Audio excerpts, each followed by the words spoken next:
মন্ত্রিত্ব পদে আসীন হওয়ার পর থেকে বিভিন্ন দপ্তরে দপ্তরে পরিদর্শন করে কাজের গুণগত মান খতিয়ে দেখতে দেখা যায় মন্ত্রী সুধাংশু দাসকে। ফটিকরায় বিধানসভার কাঞ্চনবাড়িতে নির্মাণ হচ্ছে 10 শয্যা বিশিষ্ট কাঞ্চনবাড়ি হাসপাতালের নতুন ভবন। বুধবার পূর্ত দপ্তরের আধিকারিকদের সাথে নিয়ে ভবনের নির্মাণ কাজ খতিয়ে দেখলেন মন্ত্রী তথা স্থানীয় বিধায়ক সুধাংশু দাস। পরিদর্শনকালে কাজের বরাদ্দপ্রাপ্ত স্থানীয় ঠিকাদারের গাফিলতিতে কাজ অনেকটাই ত্রুটি নজরে আসে মন্ত্রী সহ দপ্তরের আধিকারিকদের।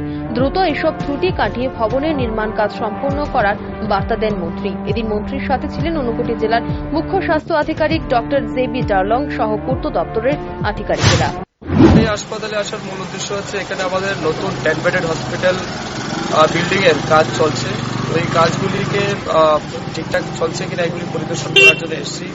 এর পাশাপাশি কত দ্রুত চলমান কাজকে কমপ্লিট করা যায় এই জন্য দপ্তরের আধিকারিক বিশেষ করে আমার সাথে পিডব্লিউডি এসসি রয়েছেন, এক্সিকিউটিভ রয়েছেন, এসডিও রয়েছেন এবং স্থানীয় জনপ্রতিনিধি সহ সবাই মিলে আমরা ভিজিট করছি এবং খুব দ্রুত এই কাজ কমপ্লিট করে জনগণের স্বার্থে যেন আমরা হসপিটালকে উন্মুক্ত করতে পারি, তাদের হাতে তুলে দিতে পারি, এই উদ্দেশ্য নিয়ে ভিজিট করা। এর পাশাপাশি এখানে যে কাজ চলছে কাজের গুণগত মান ঠিক আছে কিনা না এই সবকিছু বিষয়ে আমরা ইন্সপেকশন করেছি অ্যাজ পার ওয়ার্ক অর্ডার। তো এই সবকিছু বিষয়ে দেখার উদ্দেশ্য নিয়ে আজকে মূল আসা।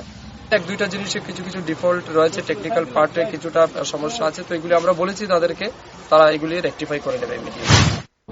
জনগণের স্বার্থে খুব দ্রুত হাসপাতাল যাতে উন্মুক্ত হতে পারে এই পরিকল্পনা নিয়ে বুধবার হাসপাতাল পরিদর্শন করেন মন্ত্রী Sudhanshu Das. Bureau report, rising Tripura.